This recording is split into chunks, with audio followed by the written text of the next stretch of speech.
Hi friends, welcome to my channel. இப்போ தான் நம்ம சேனலை ஃபஸ்ட் டைம் பார்க்குறவங்களா இருந்தால் சப்ஸ்கிரைப் பண்ணுங்கள், லைக் அண்ட் ஷேர் பண்ணுங்கள். மறக்காமல் கமெண்ட் பாக்ஸில் கமெண்ட் பண்ணுங்கள். எங்களுடைய பேர் தான் ரஞ்சிதா. எங்களுடைய கணவர் பெயர் வந்து பார்த்திபன். இவங்களுக்கு திருமணம் முடிஞ்சு கிட்டத்தட்ட 18 வருடங்கள் ஆகுது. இவங்களுக்கு குழந்தைங்கன்னு பார்த்தீங்கன்னா ஒரே ஒரு பொண்ணு இருந்து மேரேஜ் பண்ணி கொடுத்துடலாம்னு சொல்லியிருக்காங்க. இவங்களுக்கு மாமியார் மாமனார்னு நல்ல ஒரு குடும்பத்தோட கூட்டு குடும்பத்தோடு தான் வாழ்ந்துட்டு இருக்கிறதாகவும் சொல்லியிருக்காங்க. இவங்களுக்கு ஒரு கொழுந்தனார் இருக்கிறதாகவும் சொல்லியிருக்கிறாங்க. எங்களுடைய கொழுந்தனார், இவங்க கணவர், இவங்க பிள்ளைங்கள்ட்ட நல்லாவே கூட்டு குடும்பத்தோட ஒரு சந்தோஷமான வாழ்க்கையை தான் வாழ்ந்துட்டு இருப்பாங்க. இவங்களுக்கு வந்து நல்லா வாழ்ந்துட்டு இருக்கும்போது இவங்க வந்து கணவர் வந்துட்டு ஒரு ஆக்சிடென்ட்லாவும் இறந்துடுறாங்க. இவங்க இறந்துட்டதால பொண்ணையும் மேரேஜ் பண்ணி கொடுத்துறதால இவங்க வீட்டில் தனிமையில் தான் இருப்பாங்க. இவங்க கொழுந்தனார் வந்து மேரேஜ் ஆகாத தனிமையில் தான் இருப்பார். அப்படி இருக்கும்போது நம்ம அண்ணிக்கிட்ட வந்து பேசவும் பழகவும் ரொம்பவும் ஆரம்பிக்கிறாங்க. நம்ம அண்ணி தானே அப்படின்ட்டு கேஷுவலாக தான் பேசவும் ஆரம்பிப்பாங்க.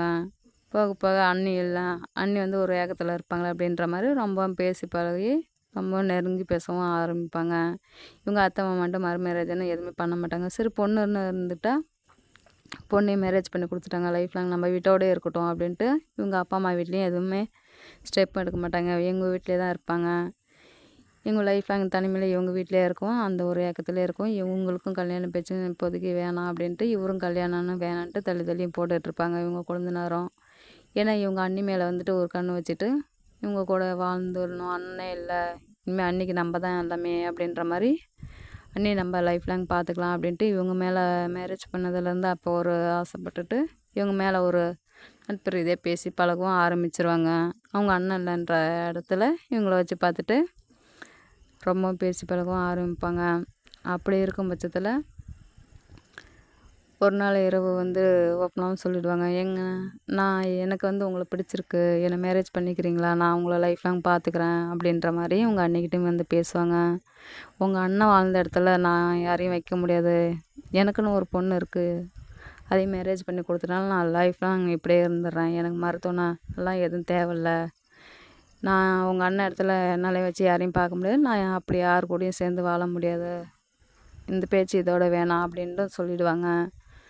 அவங்களும் சரின்ட்டு விட்டுட்டு போயிடுவாங்க. அப்புறம் வெளியில் அவுட்டிங்ன்ட்டு சில இடத்துக்கு வேலை விஷயமாகவும் போவாங்க. 2 பேரும் சேர்ந்து தான் வேலை விஷயமாகவும் போவாங்க. அடிக்கடி இவங்க வெளியில் போக பழகி பேசி இருக்கும்போது இவங்க அன்றைக்கும் கொஞ்சம் ஆசைகள் வந்துடும். அவங்க கணவர் கூட வாழ்ந்த ஞாபகம்லாம் வரும். என்ன தான் அவங்க கூட இருந்தது நட்பு ரீதியாக பழகினாலும் அவங்க கணவர் இருந்த இடத்துல இவங்கள வைக்கிறதுக்கும் அவங்களுக்கு மனம் வராது. அப்போ தான் மழை வருது அப்படின்றதால வெளியில் அவுட்டிங் போன இடத்துல மழை வந்ததால் வெளியிலே தங்குற மாதிரி ஒரு ஸ்டே பண்ணணும் அப்படின்ட்டு ஒரு லாட்ஜ்லேயும் ரூமும் போடுவாங்க. ஒரு லாட்ஜில் ரூம் போட்ட பிறகு அப்போ தான் மனம் விட்டும் பேசுவாங்க 2 பேருமே. அண்ணி எவ்வளோ நாள் தான் இப்படி தனிமையில் இருப்பீங்க, உங்களுக்குன்னு நான் இப்போ பொண்ணு இருந்து மேரேஜ் பண்ணி கொடுத்துட்டீங்க, லைஃப் லாங் நீங்கள் தனிமையில் இருக்க முடியாது, எனக்கு வேறு இடத்துல வேறு நீங்கள் இருக்கும்போது நான் இன்னொரு பொண்ணை மேரேஜ் பண்ணிக்கவும் விரும்பலை, நான் உங்களே மேரேஜ் பண்ணிவிட்டு லைஃப் லாங் நல்லபடியாக பார்த்துக்கிறேன் அப்படின்ட்டு மனம் விட்டும் பேசுகிறாங்க. அப்படி பேசும்போது இல்லை, நான் உங்கள் அண்ணன் இருந்த இடத்துல என்னால் இனிமேல் இன்னொருத்தவங்களை வச்சு பார்க்க முடியாது, எனக்கு வேண்டாம், அப்படி கல்யாணம்னு எனக்கு ஒரு வேணவே வேணாம், அப்படி ஒரு வார்த்தை எதுவுமே சொல்லாதீங்க, எனக்குன்னு என் பொண்ணு இருக்கா, என் லைஃப் அதோட போயிட்டோம் அப்படின்ட்டு இவங்க முடிவை இவங்க சொல்லுவாங்க. அப்புறம் அப்படி இப்படின்னு தொட்டு பேசி இவங்களும் கொஞ்சம் நெருங்கி பேசவும் ஆரம்பிப்பாங்க. இவங்க கொழுந்தனாரும் இவங்களும் சரி வேறு வழி இல்லைன்ட்டு தொட்டு தான் பேசுகிறாங்கன்ட்டு 2 பேருமே உட்காந்து பேசிக்கிற அளவுக்கும் போயிட்டுருக்கு. அப்படி இருக்கும்போது மனம் விட்டு பேசுனதால மனது ரீதியாக 2 பேருக்குமே ரொம்ப பிடிக்கவும் ஆரம்பிக்குது. அப்படி போகும்போது அப்புறம் உல்லாசமாக உடல் ரீதியாக நட்பு ரீதியாக 2 பேருமே ரொம்ப பேசி ரொம்ப க்ளோஸாகவும் இருந்துடுறாங்க.